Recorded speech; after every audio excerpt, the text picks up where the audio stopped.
Okay, inshallah, we'll start. Inshallah. Bismillah ar-Rahman ar-Rahim. Nahmadu wa nusalli ala Rasul al-Kareem. Amma ba'd. Rabbi yassir wa la tu'assir wa tammim bil khair wa bika nasta'een. Where did we leave off exactly?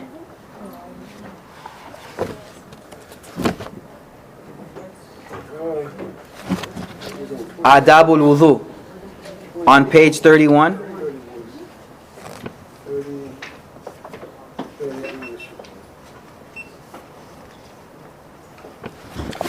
Page 31.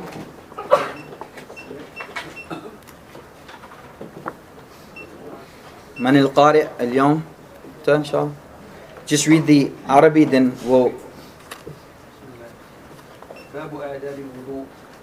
فإذا فرغت من الاستنجاء فلا تترك السواك فإنه مطهرة للفم ومرضاة للرب ومسخطة للشيطان. I think we read this, right? Yeah. That's 30 more stuff. One second, hold on. I don't think we did. No, we read some of it, not all of it. Let's start from there, that's fine, inshallah. صلاة بسواك أفضل من 70 صلاة بغير سواك. وروي عن أبي هريرة رضي الله عنه قال قال رسول الله صلى الله عليه وسلم لولا أن أشق على أمتي لأمرتهم بالسواك في كل صلاة. وعنه صلى الله عليه وسلم أمرت بالسواك حتى خشيت أن يكتب عليه. So he says, having cleaned yourself after relieving yourself, do not neglect to use a miswak, for it purifies the mouth and pleases Allah subhanahu wa ta'ala and displeases shaitan. And then he narrates a hadith, a prayer before which one has used miswak is better, 70 times better than a prayer without using the miswak. It is related from Abu Hurairah that the Messenger of Allah sallallahu alaihi wasallam said, were I not afraid that it would cause hardship on my community, I would have ordered them to use the miswak before every prayer. It is also related that he said, I was commanded to use the miswak until I feared it would become obligated upon me. So this is all the emphasis on using simple thing before, while we're doing our wudu, to just use a miswak. ثم اجلس للوضوء مستقبل القبلة على موضع مرتفع كي لا يصيبك الرشاش. Yes, and like we spoke, we spoke about, that's why I said those who are in the last class, this will be repetitive somewhat. So let's go forward. Then sit for the wudu facing the direction of Qibla in a raised place so that the water does not splash on you. Again, we want to stay away from that splashing water. وقل بسم الله الرحمن الرحيم ربي أعوذ بك من همزات الشياطين وأعوذ بك ربي أن يحضرون. Yes, and take the name of Allah in the name of Allah, the most merciful and compassionate. O my Lord, I take refuge in you from the incitements of the devil and I seek your protection, O my Lord, from their being present with me. ثم اغسل يديك ثلاثا قبل أن تدخلهما الإناء. Yes, remember we spoke about this. That wash the hands 3 times. Why were they doing this, washing the hands 3 times? So that you don't make the rest of the water dirty also. وقل اللهم إني أسألك اليمن والبركة وأعوذ بك من الشؤم والهلكة. Yes, and also as you do this, make another dua. Remember, the whole thing Imam Ghazali is telling us here is that we need to have our heart present in these worships. While we're doing wudu, our heart needs to be present about what I'm doing. That's the point of all of these dua and ad'iyah, these prayers. So, O my Lord, truly I beg of you good portents and blessing, and I seek refuge in you from bad portents and loss. Then, yes, one second. What's the difference between reading Arabic and reading English? It's the same meaning, right? It's the same, but no, the Arabic has a separate, for those who understand it, it gives a separate lazza, maza, and also it's sticking to the traditional way in which the text is normally taught. We don't want to get, when we can, it's good to read the Arabic too, so that we get used to hearing it and we hear the hadith, the same wordings. It may seem somewhat repetitive, but it's somewhat part of the tradition. Somewhat part of the tradition. ثم انوي رفع الحدث أو استباحة الصلاة. And for those, we should try to follow in the Arabic. That way you get kind of used to it. Just try. But again, we're doing the English so that we all benefit too. Okay? ثم انوي رفع الحدث أو استباحة الصلاة ولا ينبغي أن تعزب نيتك قبل غسل الوجه فلا يصح وضوءك. Now remember, we spoke about this in the last class. Let's look at what he's saying. Then make the intention of lifting the state of impurity or of filling the requirements to be able to pray. So make niyyah that before I do this wudu, that I want to get rid of the impurity or that I want to be in the state that I can pray. You must make the intention before washing your face. Without this, your ablution is not valid. Is this contrary to what we read last class? Does anyone notice? Yeah. What did we learn last class? It's not compulsory. It's not compulsory. Yes, Imam Ghazali is Shafi. Okay, everyone understand? Okay, let's go forward. ثم خذ غرفة. It's good though, we see the whole... Yes. Third to last. ثم خذ غرفة لفيك وتمضمض بها ثلاثة وبالغ في رد الماء إلى الغلصمة إلا أن تكون صائما وقل اللهم أعني على تلاوة كتابك وكثرة الذكر لك وثبتني بالقول الثابت في الحياة الدنيا وفي الآخرة. Yes.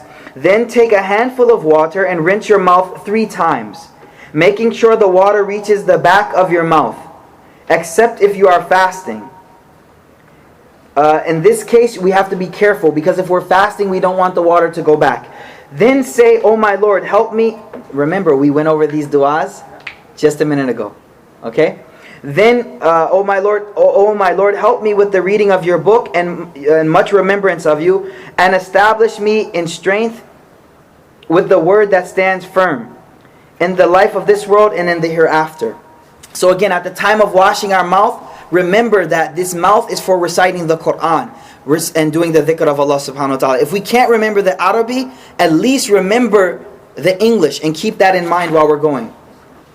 One quick second. If it doesn't hurt everyone, could they please turn to page 9? 9, page 9. Page 9, everyone, inshallah.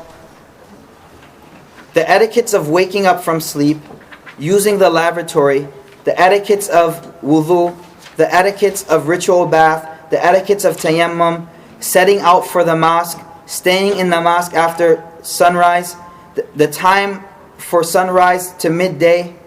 What is he teaching us? A day. How our ideal day should be. So I know it seems like we're going back over stuff we're going through, but when you wake up in the morning, the first thing you have to do is normally wudu. So that's why he's discussing wudu right now. Do you get it? I just wanted to bring it back to context, what we're actually talking about. So everyone's not like, why are we reading this again? Okay? So Imam Ghazali is taking us through the day, how our day should be. So just imagine we just woke up, we read the du'as he told us to do, now we're doing wudu. Okay? ثم خذ غرفة لأنفك Yes. واستنشق بها ثلاثة واستنثر بها ما في الأنف من رطوبة وقل في الاستنشاق اللهم أرحني رائحة الجنة وأنت راض عني وأنت عني راض. Keep going. وفي الاستنثار اللهم إني أعوذ بك من روائح النار ومن سوء الدار. Yes, we just read this in the last book. Then take a handful of water for your nose, bring it in and blow out the mucus from your nose. Do this 3 times. As you pull the water in, you should be thinking or saying, "Oh Allah, allow me to smell Jannah and protect me and may you be pleased with me." And when you blow out the water, you should be saying, "Oh Allah, I seek refuge in you from the foul odors and the smell of the fire and from the evil of that abode." There are hadith that just the smell of Jahannam is enough of a punishment for a person. Just the smell of the burning flesh and pus boiling, just that smell is enough of a punishment, besides everything else. So these du'as we should remember. Keep going. ثم خذ غرفة لوجهك فاغسل بها من مبتدأ تسطيح الجبهة إلى منتهى ما يقبل من الذقن. Okay, one quick thing. This is a very explicit explanation of how to wash the face. Many books don't go this detailed, so listen closely to this. This is a very good explanation of how to wash the face. ثم خذ غرفة لوجهك فاغسل بها من مبتدأ تسطيح الجبهة إلى منتهى ما يقبل من الذقن في الظهور ومن الأذن إلى الأذن في العرض وأوصل الماء إلى موضع التحذيف وهو ما يعتاد النساء تنحية الشعر عنه ما بين رأس الأذن إلى زاوية الجبين أعني ما يقع منه في جهة الوجه.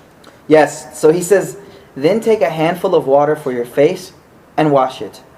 Lengthwise, from the beginning of the uppermost part of the forehead to the end point of the chin, and across from ear to ear.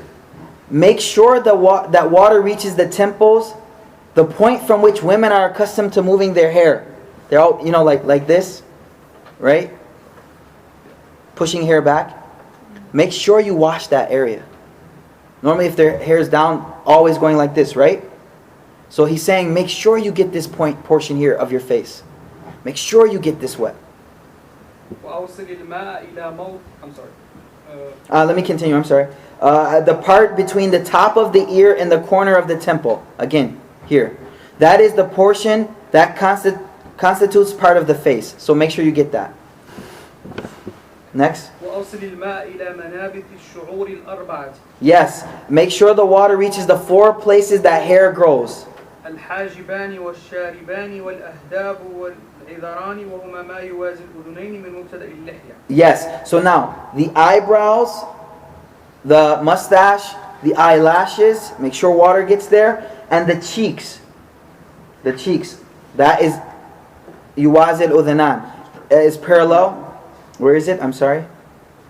That is what lies in front of the ears from the beginning of the beard. So this part of the cheek. Make sure you get all of this wet.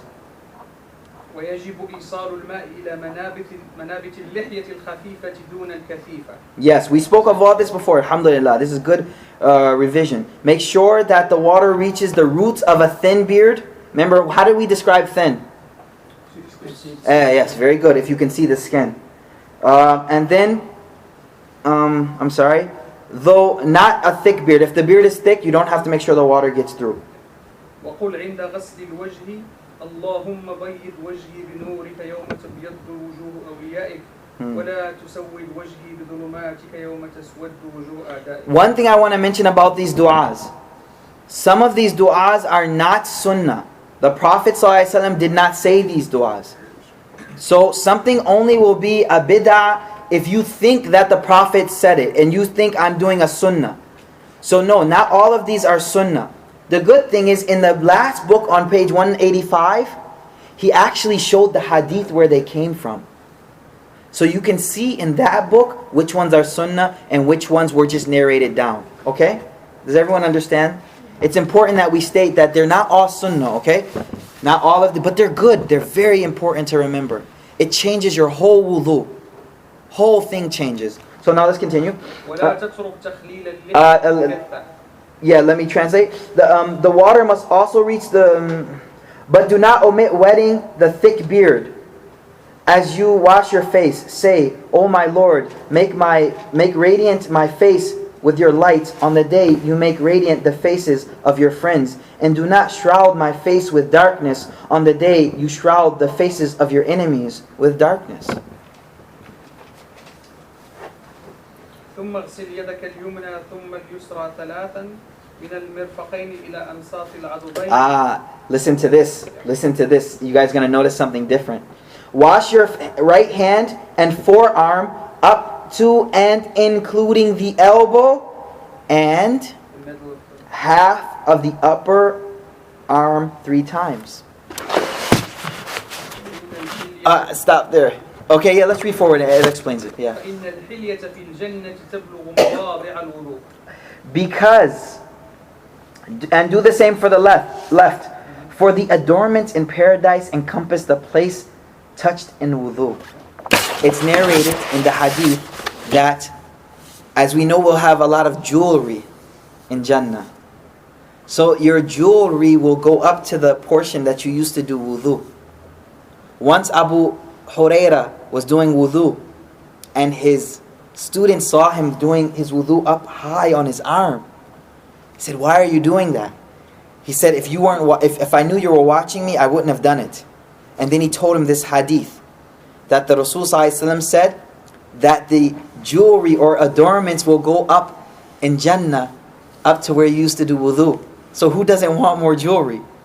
So he would do wudu all the way up his arm.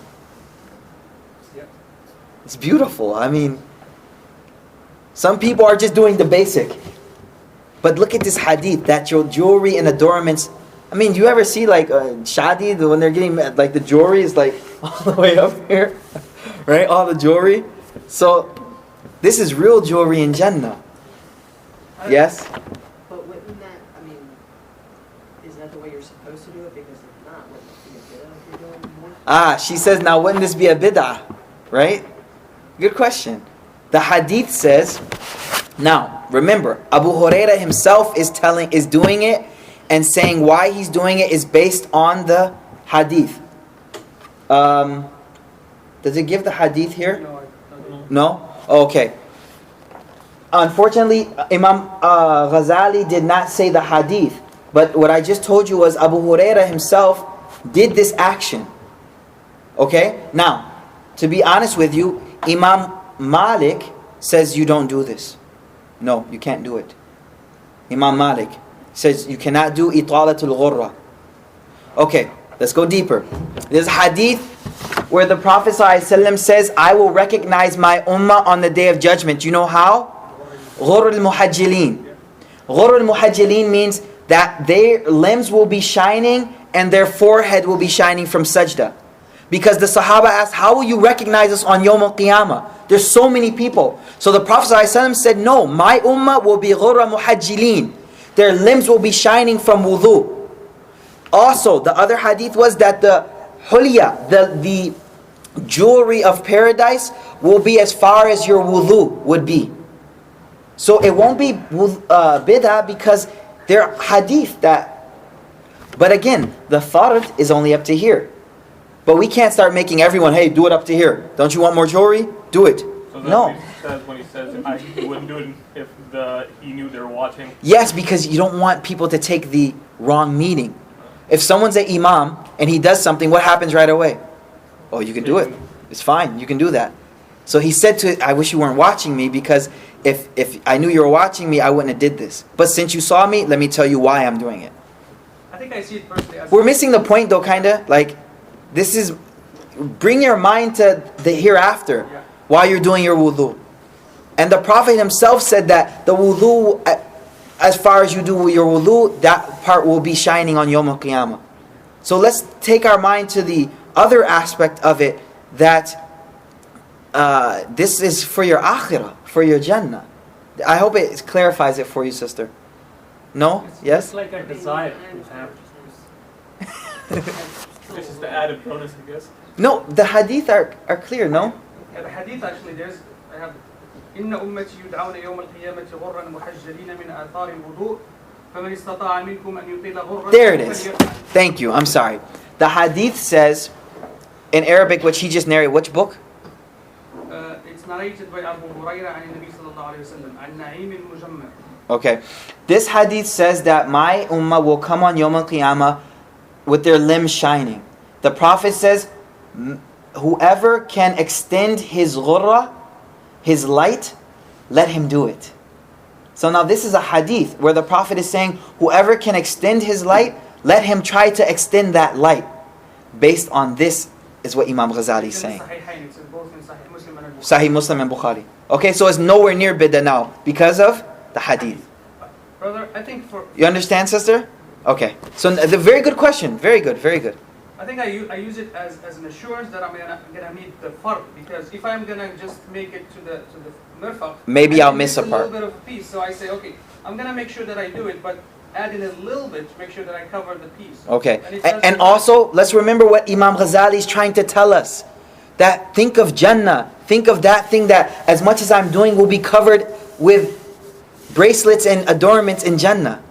Yes, sister? Okay, I have another question. Okay. If like adding a little bit, Uh-huh. you're saying that it's okay according to that hadith, then why is it that like say if we washed our mouths say 4 or 5 times, why would that be? Yes, based on that point, Imam Malik says, no, you only stick to the basic part of it. Okay, based on that point. But the other thing is this, when you do itala, you're not using more water. You're just spreading it more. So you're not taking fresh water and doing this part. As much water as you were doing here, the same amount, you're just spreading more now. Understand? Good point. She's saying, won't this be wastage of water now? You can't wash your mouth 4 times. Yes, you can't take fresh water to wash your mouth. She's right. But when we're doing itala, we're just extending the same water that I'm using. No? Everyone understand that? Well, you're not taking any extra water. Inshallah?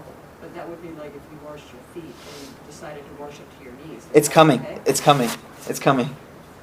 It is coming too. It's a good question though. It's coming. Let's read some more. Let me translate. As you wash your right arm, say, "Oh Allah, give me my book of deeds in my right hand and judge me with leniency." As you wash your right hand, remember, "Oh Allah, give me my book in my right hand." As you wash your left hand, say, "Oh Allah, I seek refuge in you from getting my book in my left hand, my book of deeds in my left hand, or from behind my back." One hadith, ayah. What is the ayah? من وراء ظهري فمن أوتي كتابه فسوف يحاسب حسابا يسيرا. And then the person who gets his book from behind his back. On Yawm al-Qiyamah, the people that are doomed will know that I am doomed. So they will begin to put their hands behind their back because they don't want to receive the book. So this will be how their hand will be, but Allah will still give them the book behind their back.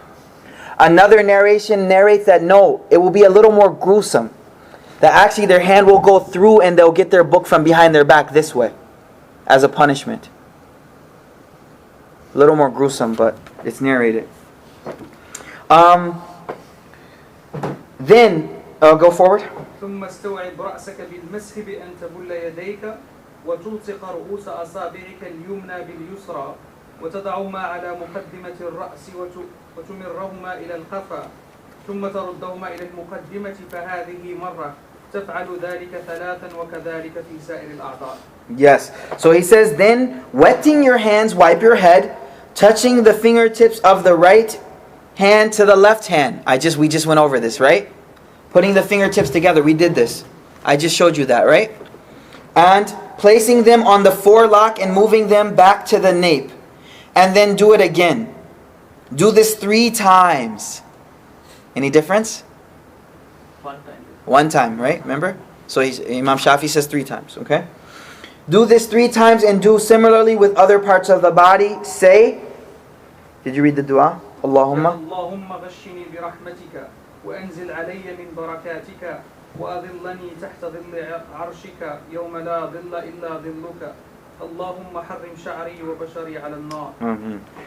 Oh Allah, shower over me your mercy. Because you're wiping your head now. So now you're saying, oh Allah, shower your mercy over my head. And rain down on me your blessings. And shade me, again, over your head. Shade me in your shade of your throne on the day that there will be no shade but your shade. Oh Allah, make my hair and my skin and my face forbidden on the fire. Ameen. Thumma. Next thing in wudu. ثم امسح أذنيك ظاهرهما وباطنهما بماء جديد وأدخل مسبحتيك في سماخ أذنيك وامسح ظاهر أذنيك بباطن إبهاميك. Yes, we went over this. Then wipe your ears outside and inside with fresh water. Remember I told you we don't take fresh water. Okay? But this is their opinion. Malik says إعادة تبليل الماء لهما سنة when you wipe your Okay. And then place your 4 fingers inside your ear, like this. Follow the track in your ear. Go around the track. And with your thumb, you do the back of the ear. وقل اللهم اجعلني من الذين يستمعون القول فيتبعون. Look what we're saying while we're doing the ears. Oh Allah, make me of those who listen to the word of Allah. and take it in the best way. Oh Allah, let me be of the obedient ones. Hear the caller to heaven. See, as we do the ears, that, oh Allah, let me hear the Quran, hear your thing, and let me accept it. Keep going. ثم امسح رقبتك وقل اللهم فك رقبتي من النار وأعوذ بك من السلاسل والأغلال. Listen, look at this, is beautiful. Then wipe your neck and say, oh Allah, free my neck from the fire and save me from chains and shackles of punishment. As we know, the Quran tells us that those in Jahannam will be in chains and shackles. So as you're wiping your neck, remember, oh Allah, protect this neck from those shackles and chains. ثم اغسل رجلك اليمنى ثم اليسرى مع الكعبين وخلل بخنصر اليد اليسرى أصابع رجلك اليمنى مبتدئا من خنصرها حتى تختم بخنصر اليسرى وتدخل الإصبع من الأسفل وقل اللهم ثبت قدمي على الصراط يوم تزل الأقدام في النار. Okay, he says, now, what the sister brought up is coming in this paragraph. Wash your right foot, then your left, including the ankles. Wash the little finger of your left hand.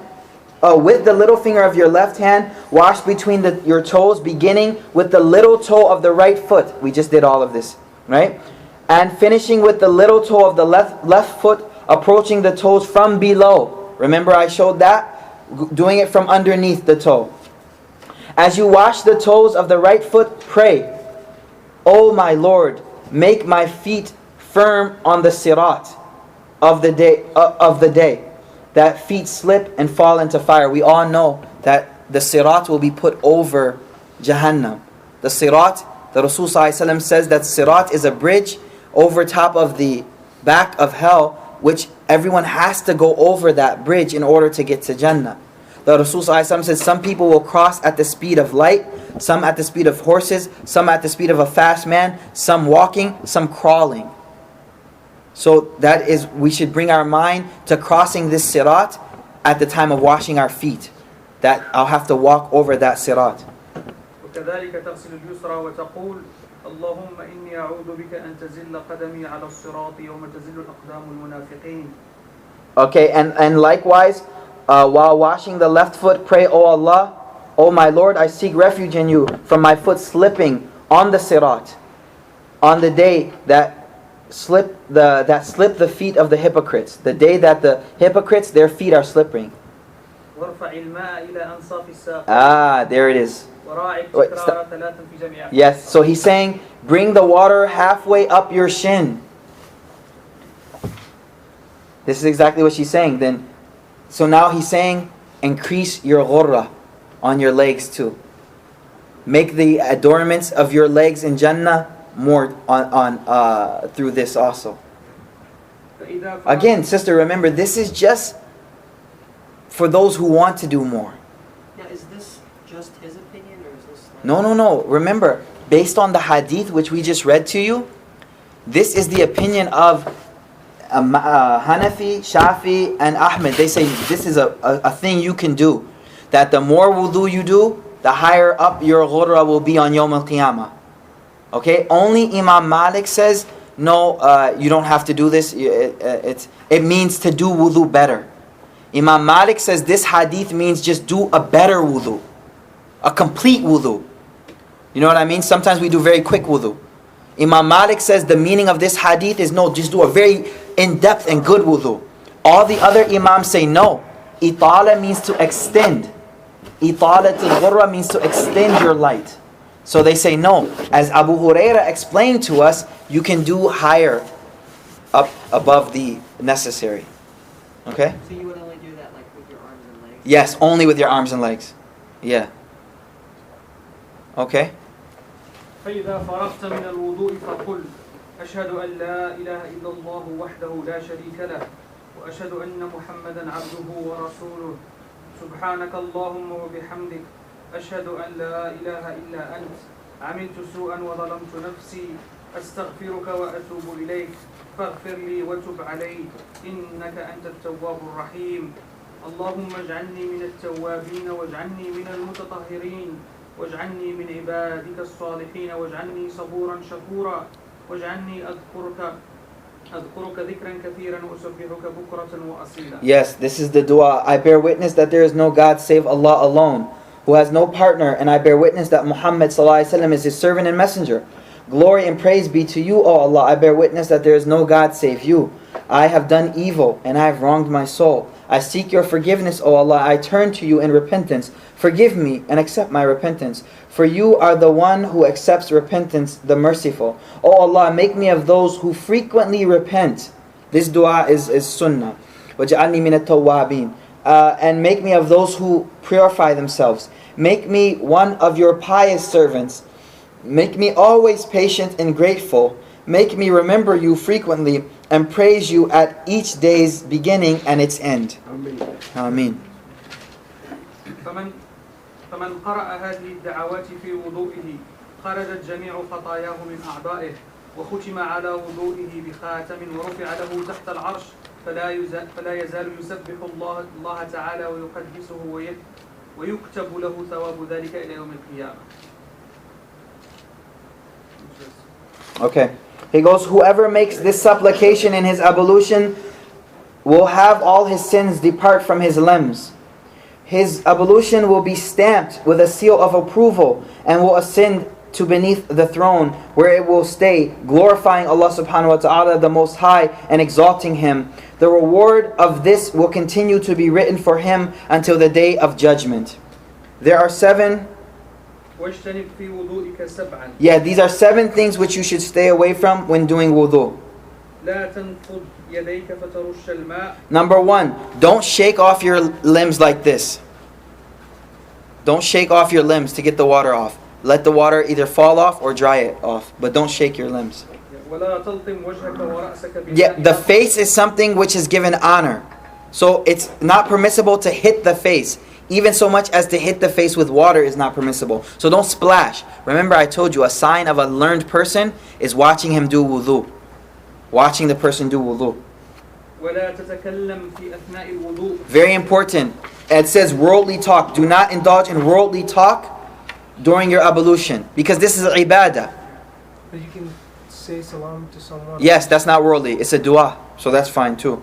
But once you're doing wudu, if someone starts, most people know this, they forget. So if while you're doing wudu, you just say, hold on one second. Most people remember, oh yeah, he's doing wudu. So it's better not to, because it's wudu, it's a ibadah, a worship. And do not wash any more than 3 times. ولا تكثر صب الماء من غير حاجة بمجرد الوسوسة فللموسوسين شيطان يضحك بهم يقال له الولهان. Yeah, this is important. He says, do not pour more water over yourself than necessary. Only use as much as you need. Simply out of mere doubt. A lot of people get shook. A lot of doubt about wudu. They're obsessive compulsive about these things. And the reason is this. For there is a devil called Walhan. Rasulullah ﷺ told us there's one shaitan just for wudu. All he does is make you doubt your wudu. That I didn't do it properly. Who mocks and plays with those who are given to obsessive doubt. He plays with them. You didn't do wudu. I had a classmate. He would do wudu. And he's still wet. He'd come back before the Quran and he'd ask me, can you open it for me? And turn to the page. I don't think I have wudu. You just came back. Yeah, I know, but just open it for me. And he really believed he didn't have wudu. Some people are afflicted with this. So he's saying, don't let the shaitan bother you. Just do your wudu and ignore him after that. Okay? Some people are afflicted with this. This is very important. A lot of people actually. Yeah, these are referring to like medical. Some is considered not healthy. So that's where this is coming from. The next 2. And do not perform your ablution with water that has been sitting in the sun or water from copper vessels. There's a footnote on the back. It's mostly towards medical. There's no to my knowledge, any hadith on this issue, on the copper vessels. Wallahu a'lam. These are 7 things which are not good to do in wudu. Okay? طهر الله جسده كله ومن لم يذكر الله لم يطهر منه. Yes, this is very important. There is the narration, a hadith, that if a person remembers Allah in his wudu, remember tasmiyah, saying Bismillah and this, that, Allah purifies his whole body. And if a person does not remember Allah, Allah only the parts of him where the water reaches are purified. So a pure cleanse, to purification is when we say the name of Allah subhanahu wa ta'ala before we start our wudu. So next thing, some people when you wake up in the morning, the person might have to take a ghusl for janaba. Okay? So now of course Imam Ghazali has to discuss the aspect of taking a ghusl for janaba. Because this happens in the morning. Either from intercourse the night before, or he woke up from a wet dream and had to take a bath. So that is why Imam Ghazali is discussing that next. Okay? The etiquette of ritual bath for the removal of major ritual impurity. Major ritual impurity means janaba. Janaba means you have to take a bath. فإذا أصابتك جنابة من احتلام أو وقاع فخذ الإناء إلى المغتسل واغسل يديك أولا ثلاثا وأزل ما على بدنك من قذر وتوضأ كما سبق في وضوئك للصلاة مع جميع الدعوات والأذكار وأخر غسل قدميك كي لا يضيع عليك. Yes, so he says, if you have entered the state of ritual impurity by having a wet dream or sexual intercourse, carry the basin of water to the wash place. Obviously we don't do that. We have the shower and the bathroom. Before washing anything, wash your hands 3 times. We did this 3 times today. We discussed this. Why? It's based on one hadith, that we don't want to make the rest of the water dirty. Then remove any impurities from your body. So the first thing you do is you remove the impurity first. That's the first thing washed. Then perform the regular ablution for the prayer as described above with all the same supplications and prayers. The only problem is you may not be able to recite these things in the shower. Okay? Obviously. But the sunnah way of making a shower is not to be totally nude. Not to be totally nude. To wear a izar or something which covers your from the lower to the bottom, because the Sahaba asked about being nude. And Rasulullah ﷺ said, Allah is more deserving of to be shy before. So there's an adab with Allah subhanahu wa ta'ala that we should even be shy and modest before Allah subhanahu wa ta'ala. Not just being nude unnecessarily. So even when taking a ghusl, many scholars, they even at that time would even cover their satr. Even at that time. With like what we call a lungi or izar. So it's important. Obviously we live in a society where when I went to high school, everyone showered together, nakedly. In this society. Right? It's a common thing. In the football team, everyone is after taking a shower. So for us, when we've seen that extreme, it seems too much to understand that even by myself I should cover my nudity. That's because we've seen the total other extreme. We've gone away from the middle. So this is the way it should be. So he's saying say these dua. The reason he's saying say this dua, because even in the time of ghusl, it's good to cover yourself and not be totally nude. I know it's difficult for us, right? Like this is something we're not very used to. And then he said, one more thing. He said, postponing only the washing of your feet as to not waste water. The ruling is this. Normally where people would wash themselves, the water would gather beneath them. So you would not wash your feet because you're going to put them back into the najasa. So that's what it's referring to. But for our situation where the water is going down the drain, there is no haraj or difficulty to wash your feet right away. This is referring to a place where the water just all gathers. And by the way, these are good adab to teach the children. Like when we know that it's adab to cover, we should teach them from the beginning. And the modesty that will be created, imagine the modesty that this child will have in the future.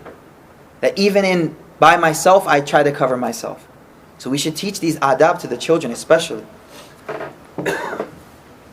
فإذا فرغت من الوضوء فصب الماء على شقك الأيمن ثلاثا وأنت ناو رفع الجنابة ثم. See, there's a problem. Okay, very quickly, I know it's off topic, but these concepts of modesty and humility in these things, these concepts unfortunately have not been instilled in the children. They don't understand modesty because of the society we live in. It's my body, I should be able to show it. No, but the concept of modesty, we have to define it. We have to define modesty to the children and explain, no, there is something called modesty. What you see, that's not modest. No, this is the way we should be. So that they get the Islamic morals from the beginning. If we don't do this, each generation is going to get worse and worse and worse and worse, and then we'll be like, what happened?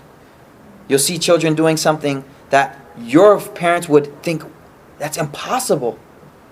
You know? So it's a very, very important that we teach modesty and we teach these terms which are not in this society at all. Okay? It's very, very important.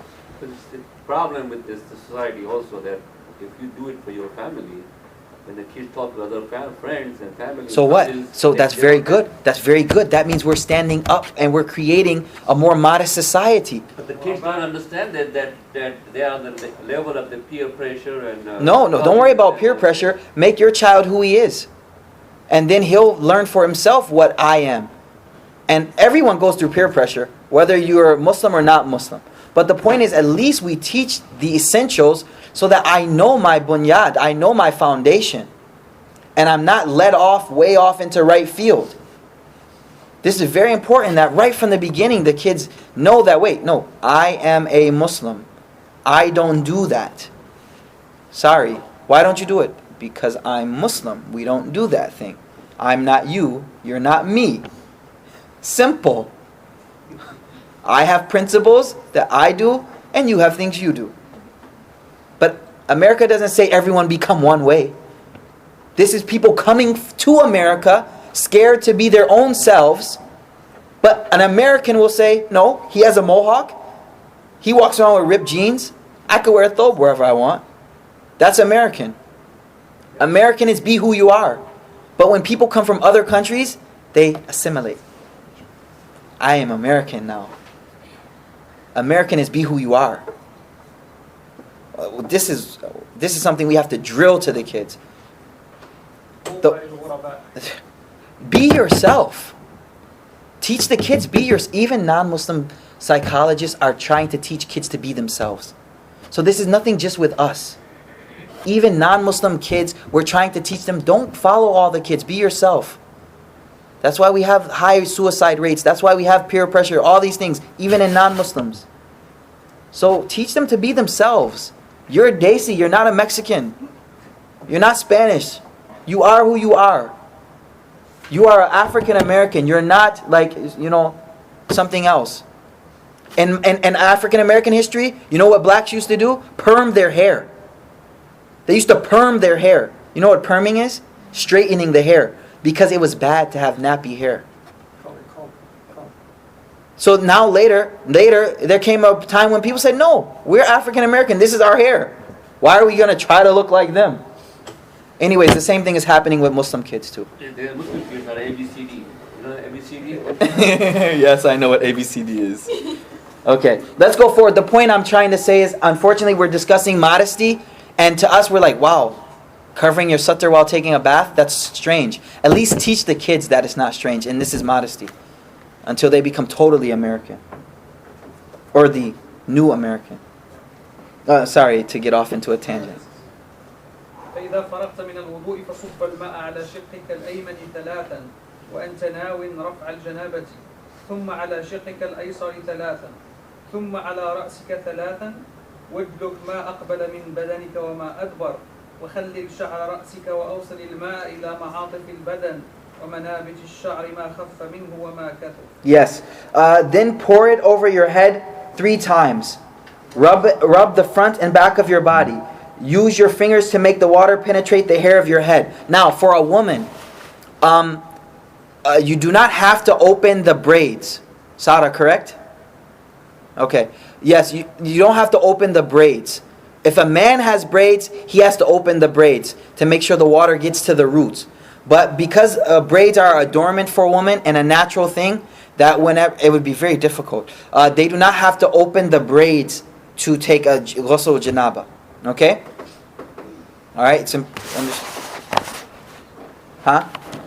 Oh, that's only us. Okay, she says that's only Hanafi fiqh. Only Hanafi fiqh. Because it would be too difficult. Too difficult. Every time opening all the braids. It would be a very big job. Okay, continuing. Make sure water gets into the folds of the body. Like wherever, just make sure water gets everywhere. Belly button, everywhere. Some of us are, getting the handles, love handles, right? Make sure you get the water there too, everywhere, It happens after marriage. I noticed. Or if you get older. So just make sure the water gets everywhere. Everywhere. Okay?